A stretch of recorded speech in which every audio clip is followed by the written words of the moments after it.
Hi, welcome to our lecture about the cell. This information or this lecture covers to help you kind of understand that information. Specifically, we will be talking in this lecture about cell theory. It's a fundamental theory that's really central to biology, and we'll be focusing mostly on the plasma membrane of the cell, which creates kind of the boundary of the outer edge of the cell, and importantly, allows the cell to regulate what moves across. So we're going to talk about how material moves in and out or across the membrane.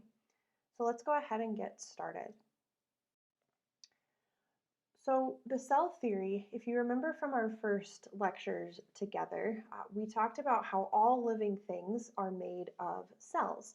And so that's actually that idea is part of what is called the cell theory. The cell theory is truly fundamental to all of biology, whether you're talking about how populations of animals work together or if you're studying the human body. And the cell theory, along with the statement that cells make up all living things, also states two other things about all of life. First off, it states that cells are the smallest unit of life. What that means is that an organism has to have at least one cell to be considered a living thing. You're going to see in your virtual lab 3A that there are many organisms that are actually unicellular, meaning they are made from just one cell. Us, like as humans, we are an example of multicellular organisms. We have billions of cells that are working together to allow us to be human and to stay healthy and do all the things we need to do.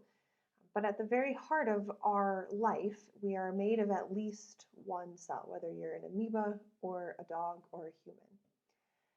So because of that, all living things are made of cells. And the last statement of the cell theory is this, is that new cells have to arise from pre-existing cells.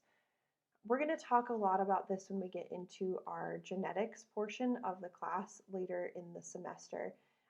But what this idea explains is that you're going to have one cell, and in order to make new cells, that original cell needs to copy and duplicate everything that exists inside that cell. And when it does that, it will split to create two identical cells. This process is often referred to as cell division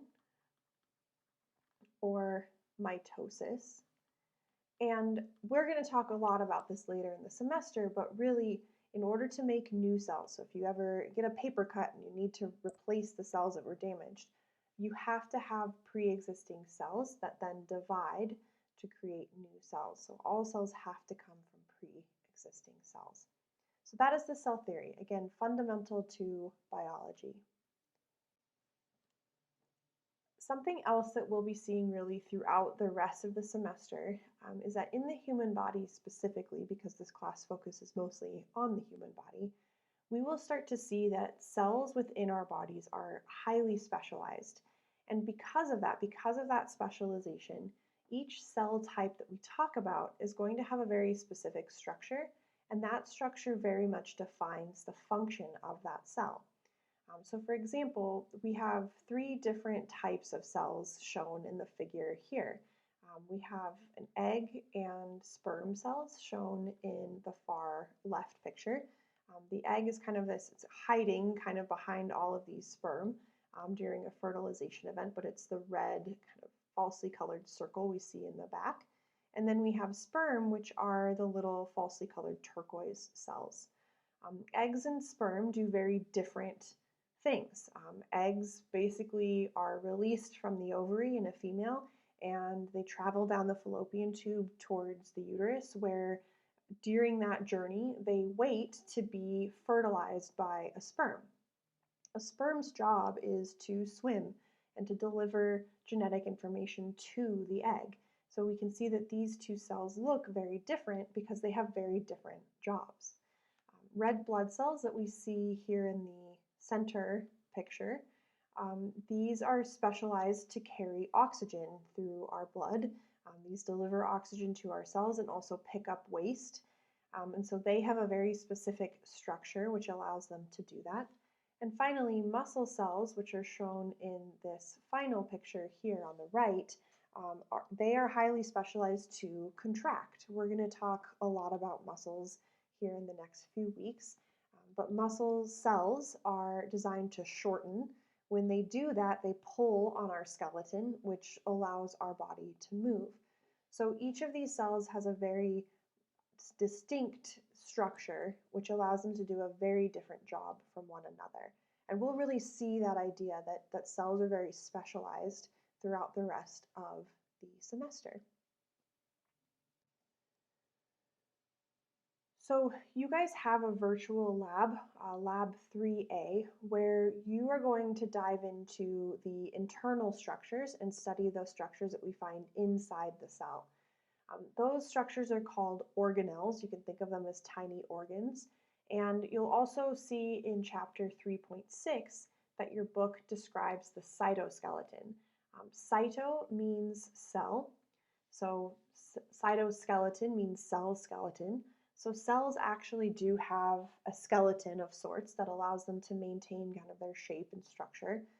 And rather than going through all of those internal components with you in this lecture, I've made a worksheet that I've posted to D2L that you can use in conjunction with Lab 3A, but also these sections of your book, Chapter 3.5 and 3.6. I think your lab does a great job of explaining this information, and so for me to repeat it here would just be repetition. Do make sure that you're working through that worksheet that I've posted, because anything from Lab 3A or these two sections of your book are fair game for your first quiz. So it is important that you're reviewing it. Basically, you'll see that I have given you this picture in this worksheet, and I've listed the organelles and components that you need to label in that picture, and I've also given you space to write down their function. So you should definitely know where the structures are located inside the cell, but also their function. So know what their job is inside the cell as well. So to that end, because I'm not really focusing as much on the internal structures of the cell, what I really want to focus our lecture on today is the plasma membrane, the outer surface or the barrier that allows the internal environment of the cell to be very different from the external environment. So really, the rest of our lecture is going to be talking about the plasma membrane. We'll talk about what the membrane is composed of, kind of what it looks like, and we'll specifically be talking a lot about how it functions to regulate movement in and out of the cell. So in chapter 3.4, your book gives a really nice diagram of what the plasma membrane would look like if in a drawing kind of sense. So again, the plasma membrane really creates the outer surface of the cell, and it's one of the most important components of a cell because its main function is to regulate movement in and out.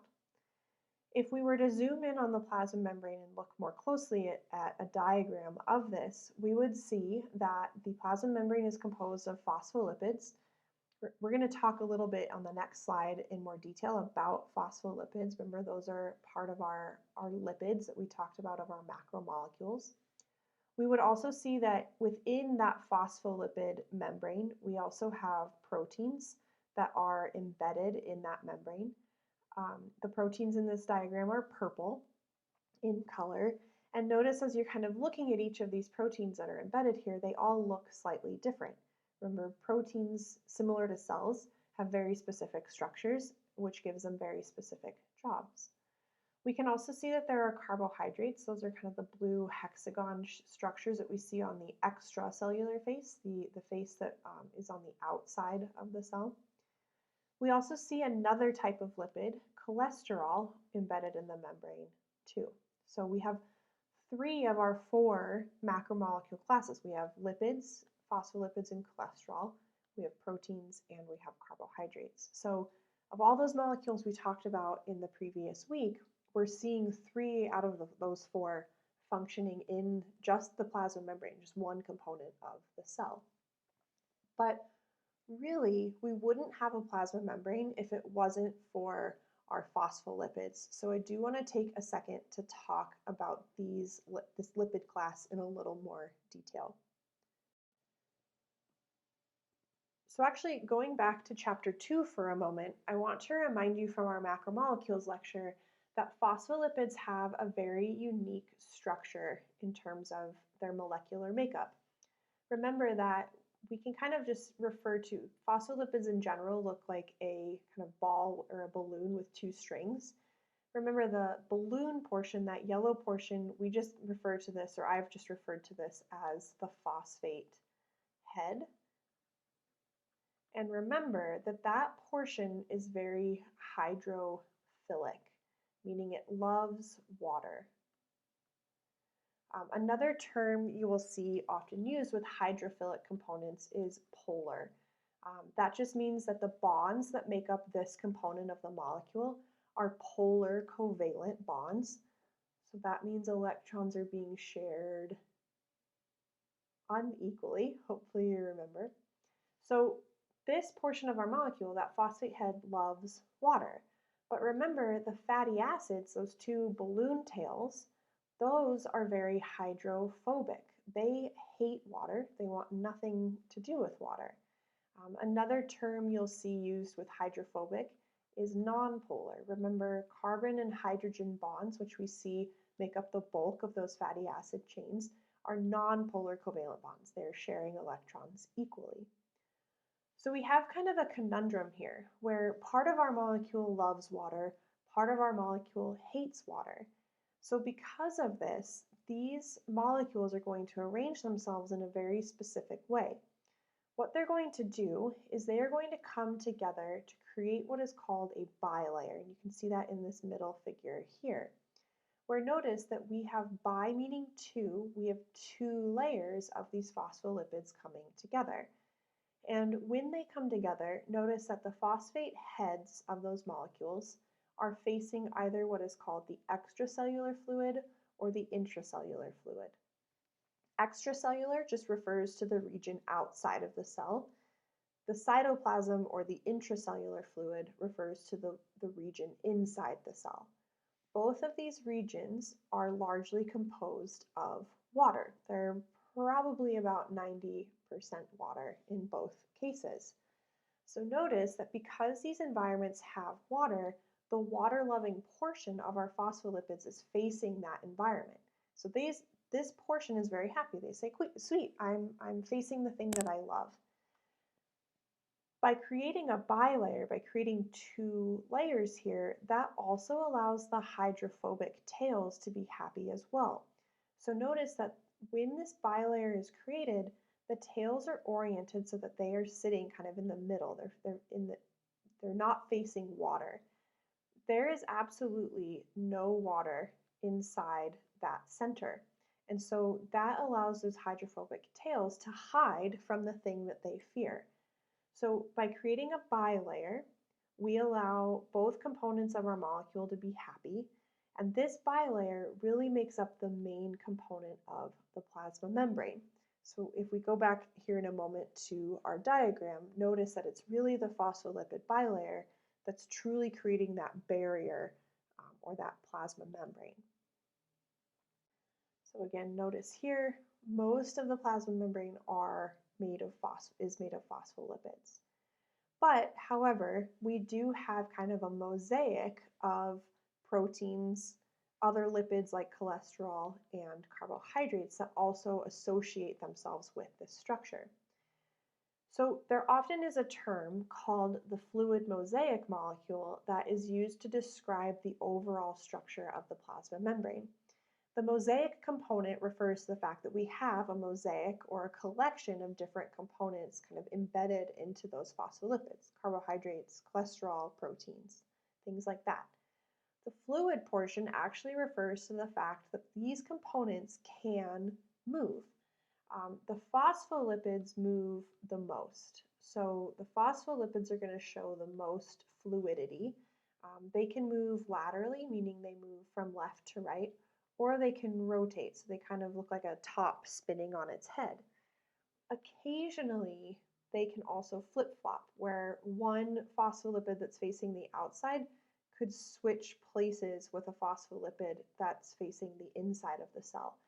This is very rare, because that takes energy. So that doesn't happen as often. So we're going to get mostly lateral and the proteins themselves and cholesterol also are capable of moving, but often their movement is restricted. And that's usually because the proteins need to be in a pretty kind of defined space in order to function properly. So while they can move, they're not going to move as much, say, as the phospholipids. So these show the most movement in our fluid mosaic model.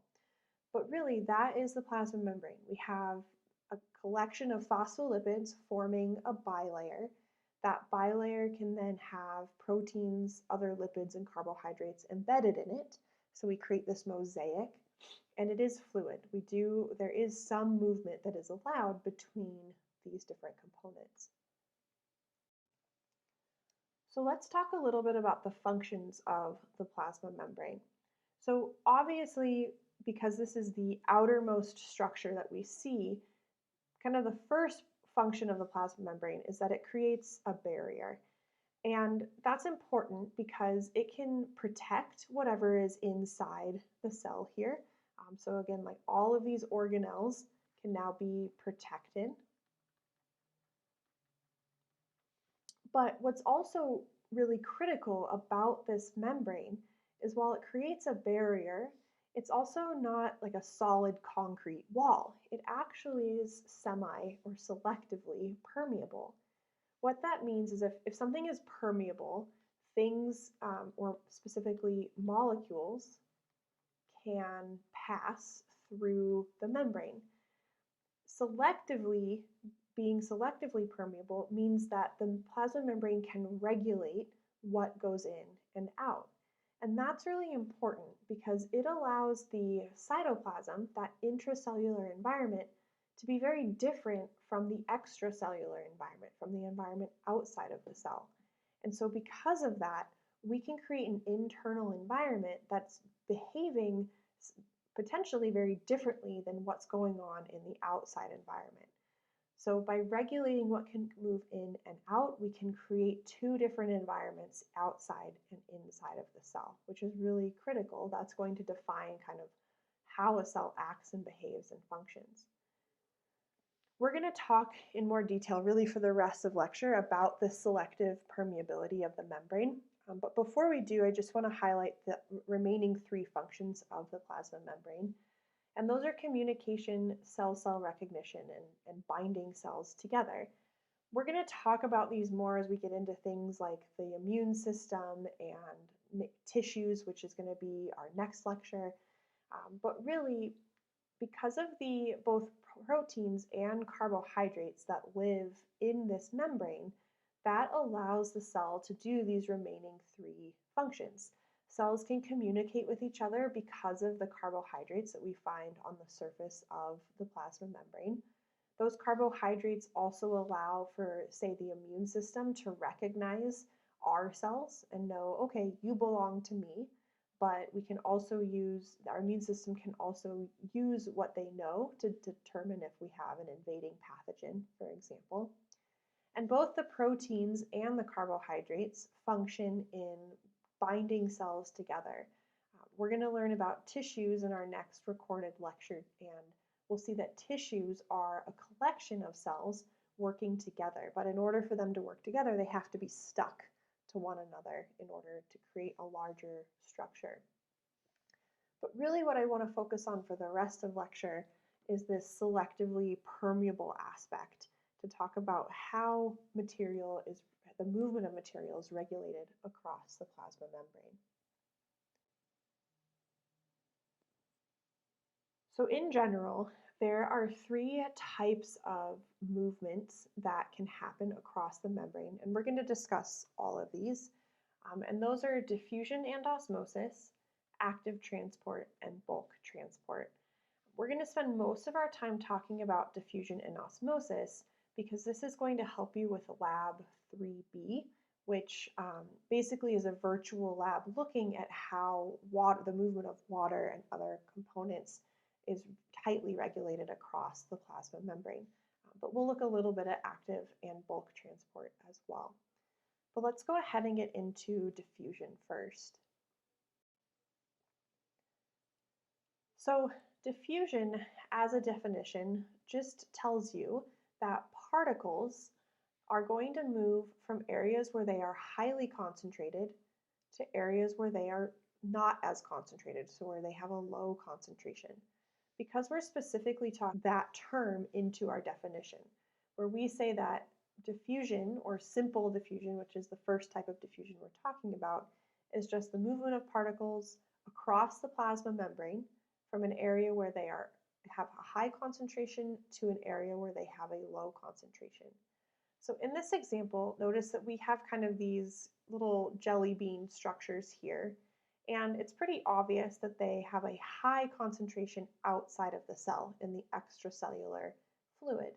And if we compare that to the cytoplasm or the intracellular or inside environment, we see that the concentration is fairly low. And so diffusion tells us that these particles are going to want to move into the cell. They want to go from where they're very crowded to where there's not as much crowding for those particles. Because we're going from high to low, we can also say that these particles are moving down their concentration gradient. So you'll see this term concentration gradient used in your text, and it's just talking about the fact that you have a gradient. Notice in our arrow here on the right, where molecules are high, we have a kind of a darker blue color. And then where their concentration drops off, we see that that color fades. So we have a gradient of color. You'll often sometimes see, instead of down their concentration gradient, you'll see the term with their concentration gradient as well. This process is passive, and that means no energy is required. So molecules that can freely travel across the plasma membrane, they're just going to do so, and the cell doesn't have to use any energy to get those from high to low concentration.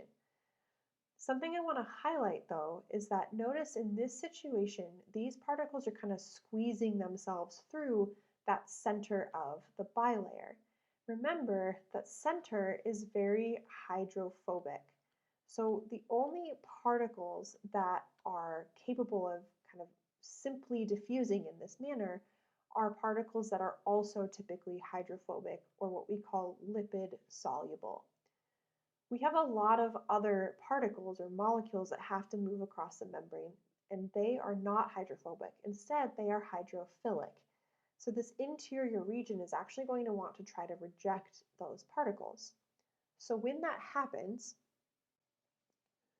the cell can perform a different type of diffusion called facilitated diffusion. In this type of diffusion, we are still going from a high concentration to a low concentration. So molecules or other particles are still moving. Their movement needs to be facilitated, and specifically, that movement will be facilitated by a protein, often called a carrier protein, because it carries its material across the plasma membrane. So in this situation, notice that we have glucose, and it's kind of this hexagon shape here. And it clearly we have a high concentration of glucose outside, a low concentration of glucose inside. What I want to highlight is notice that there's this pocket inside in this carrier protein that directly mirrors the shape of our glucose molecule. So that glucose molecule can nicely fit, and then that carrier protein can facilitate diffusion from high to low concentration across the plasma membrane. Every single molecule that has to travel via facilitated diffusion has its own protein which carries it across. So for instance, if we had a, say, triangle-shaped structure, that can't fit in that pocket. So it would need a different carrier protein in order to carry it across. So the carrier proteins are specific to the cargo that they carry, which is important to keep in mind. But in this case, again, this is still passive. Molecules are still moving down their concentration gradient, so no energy is required here. So we have simple diffusion. Molecules are just simply traveling across the plasma membrane. They don't need any help because they can go through that hydrophobic center. We have facilitated diffusion. These molecules, like glucose, they cannot fit, they can't go through that center region, so they have to be carried across. Their diffusion is being facilitated. The last type of diffusion we're going to talk about, which is sometimes the most confusing, is osmosis. Osmosis, as a definition, is just telling you about the diffusion of water. And just like we've talked about with diffusion, water will move from areas where there is a high water concentration to a low water concentration. The only reason osmosis is tricky is because we have to keep in mind that, especially in the human body, there are things like molecules, other particles, that are dissolved in the water. And so in order to figure out where water concentration is high versus low, we have to understand what a solution is before we kind of move into osmosis. So a solution is just a liquid-based situation where we have two components. We have solutes, which are defined as the particles that are dissolved in this solution. So in this example here in this beaker, we have these orange circles. Those are our solutes. The second component of our solution is the solvent. And the solvent is usually that compound that's dissolving the solutes. In our case in this class, we're just going to always assume, unless I tell you, that the solvent is water. And that's, again, because our cells in our body are mostly water. So, and water, as you remember from your Amoeba Sisters video, is a really great solvent. It's really, really good at dissolving things. But what's important about osmosis is, in order to determine how water will move across the plasma membrane, is we always have to keep in mind where are the solutes highest versus lowest? Do we have a lot of stuff dissolved outside of the cell, or is there more stuff dissolved inside of the cell? And so we always have to figure out what is. So let's look at an example of that. So I have these to draw, but typically in order to figure out where water concentration is high versus low, we have to first look at solute concentration. And we're going to see that in areas where our solute concentration is high, meaning we have a high number of stuff dissolved in our water, there's going to be a low water concentration. So these things are inversely related. And we'll see that where solute is low, water concentration will be high. So to help you picture this, I want you to draw this structure. So we're going to draw this structure called a U-tube. It's not the YouTube on the internet where we can download any video we want. It's literally a tube that looks like a U. And at the base of our U, we're going to draw a dotted line, and that just represents that we have a membrane here. And I'm going to label the left-hand side of our U-tube side A, and the right-hand side is side of water. So I'm just going to kind of draw a blue water level, and it's equal roughly on both sides. But I'm going to just draw these as green circles. So I'm going to draw a lot of solutes on the left-hand side. And I'm only going to draw a few solutes on the right-hand side. So I'll just kind of make a key here that green. And we'll draw water molecules that on side A, I can say that I have a high solute concentration compared to on side B, I have a low solute concentration. Let me erase. So I have high on the left, and that is important because notice how on side A, I have a lot of, I've filled the space with a lot of our solute. That's important, our solute. So remember, liquid water is made from water molecules, but notice that if I draw blue circles to represent those water molecules, there's not a lot of space left after we put that solute. So because of that, if our blue circles represent our water molecules, in areas where I have a high solute concentration, there's less room for water, and so I would say that we have a low water concentration. But if we compare that to side B, notice that I have a lot more room here. We have less solute dissolved on this side, and so I can shove a lot more water in here. So in areas where I have low solute, I have more room or a higher water concentration. So it's always really important to picture your solutes first. So always ask, number one, what are my solutes doing? And then that's going to allow you to figure out where water is high versus low. Figure out which way water will move. Remember, osmosis tells us that water will move from high water to low water concentration. So if you look at our picture, we have high on the right, low on the left. So this tells us that water will go from high to low or from side B to side A.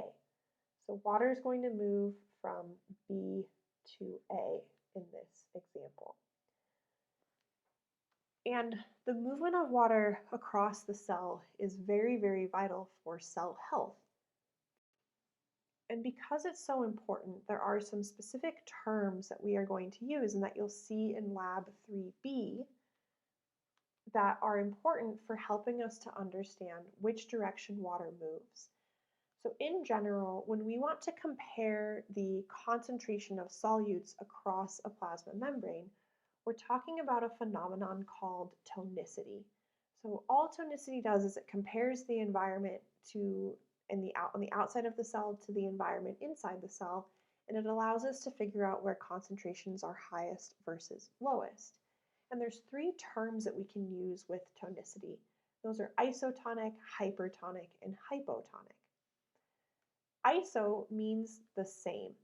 So in an isotonic situation, this is telling you that the environment outside and the cell have the same solute concentration. So that means there's equal amounts, say, of glucose dissolved on both sides of the cell. Hyper, think if you give a kid candy, what happens to their energy? They go crazy, right? So hyper means greater. In a hypertonic environment, this is telling you that the environment has a greater solute concentration versus the cell. If we have more stuff, that means there's less water in the environment compared to the cell, which has increased water. So going back to the diagram we just drew. Hypotonic, hypo means less than. So think if someone has hypothermia, their body temperature has dropped below the normal. So a hypotonic environment is an environment that has lesser solute concentration. Again, less stuff means there's more room for water in the environment compared to the cell will have less water. Remember, these solute and water are inversely related. So knowing what these environments are, iso, hyper, or hypotonic, is going to help you determine what happens to a cell in terms of its shape and in terms of its water movement when they are placed in these different environments. And you guys are actually going to be doing an experiment virtually that allows you to see this. And just to kind of quickly show that, give you an overview of that. In your experiment for your virtual lab, you'll be taking a fake cell, which is basically just a bag that has water and, in this example of this figure, sugar. And you're going to place that cell into three different environments: a hypertonic, an isotonic, and a hypotonic environment. And notice that the amounts of water and sugar are listed for you. So the hypertonic environment has more sugar compared to the cell. Iso, there's the same amount of sugar compared to the cell, 2%, 2%. Hypotonic is 100% water, meaning there's zero sugar here, so it has less sugar compared to the cell. And you'll see that when these are placed in different environments like this, water moves and causes the shape of the cell to change. For example, if we put a cell in a hypotonic, let's look at B in the center. If we put it in an isotonic, showing us that water moves across the plasma membrane still, but those arrows are equal to each other. And so in this case, the bag is not going to change. It maintains its normal shape. And we could actually compare that to, say, a situation of red blood cells put into an isotonic solution. And we would see that red blood cells look normal. They look like they should all the time. But let's say we put this into a hypertonic situation where now we have more stuff outside. So we have low water because we have a higher amount of sugar outside of the cell compared to the cell has high water. Well, we know that water goes from high to low, so water is going to rush out of the cell, and that actually causes our cells to shrivel. And we again would see that happen with red blood cells if they were placed in, say, like a really salty situation. They would physically shrivel. If we administered, let's say we put a cell in pure water, so there's no sugar here. Now there's more stuff in our cell, so water is low inside the cell, and it's high outside of the cell. There's absolutely no sugar, so there's all the room for water.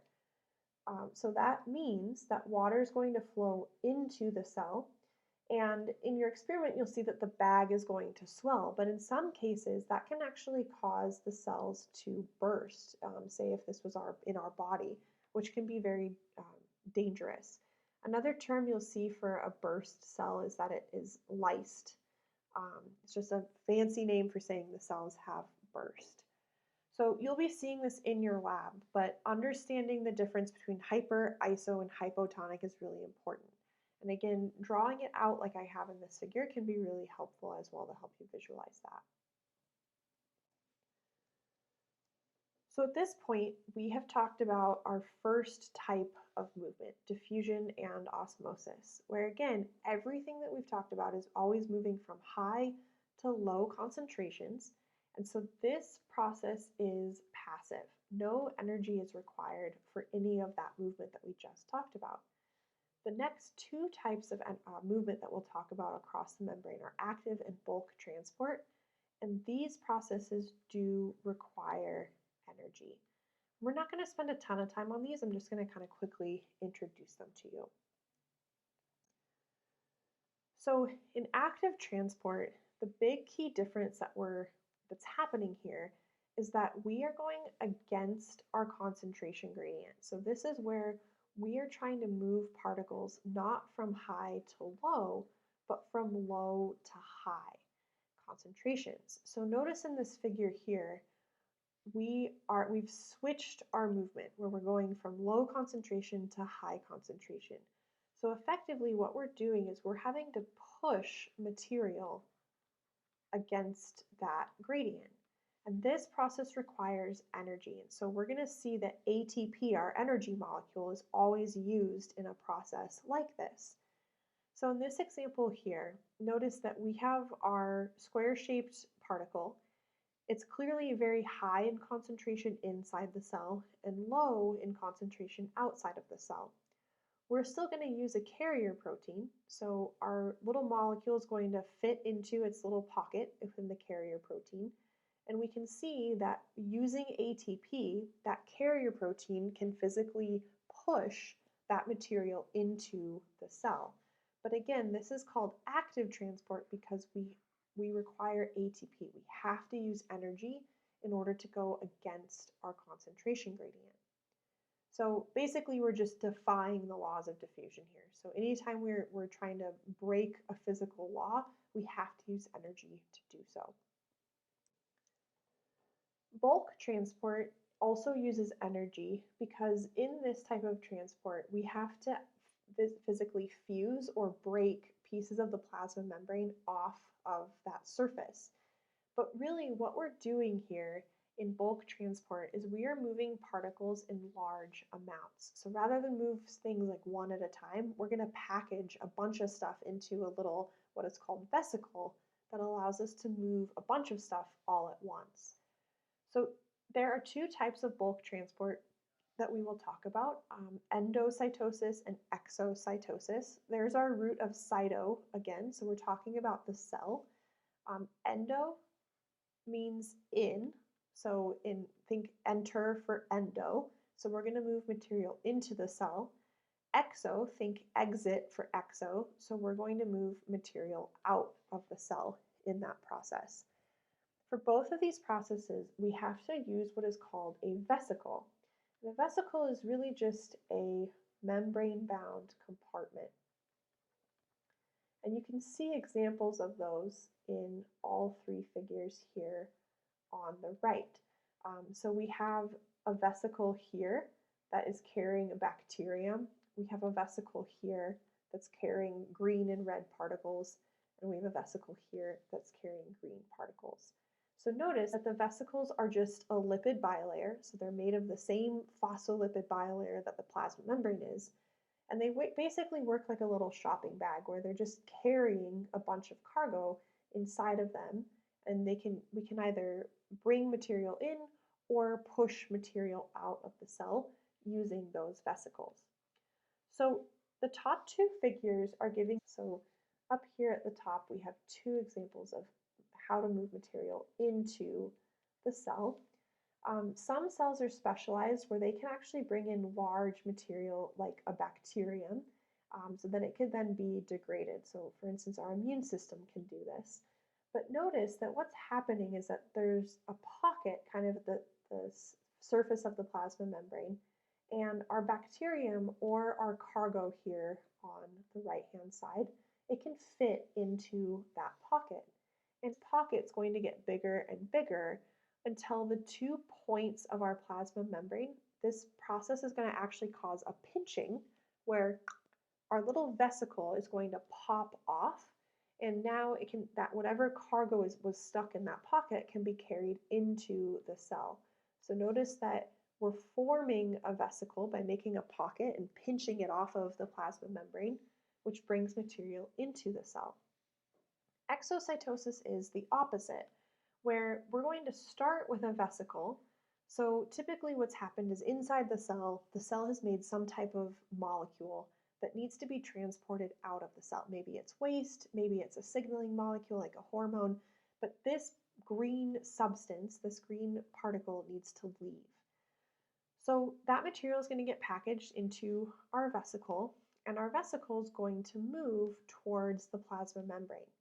When it gets to the membrane, it actually starts to physically fuse. So notice that we're kind of pushing our vesicle against the surface of the plasma membrane here. And eventually that fusion causes our vesicle to open up, and it releases our particle into that extracellular environment. So by physically pushing our vesicle against our plasma membrane will cause a fusion and will open up that compartment and release whatever we were carrying in that vesicle. In both processes, we are causing the membrane to bend. So we are bending plasma membrane, and that requires energy. So in both cases, it's not being shown here in this figure or in these figures, but you do have to use energy, specifically our ATP molecule, in order to get that either popping of a vesicle off or fusion of a vesicle to the plasma membrane. All right, so that is the information that I wanted to cover with you all for Chapter 3. You can now kind of move into your virtual labs. You can work on that worksheet for the organelles, and I will see you for our next lecture, or you'll hear me, I guess, for our next lecture, which is on the tissues.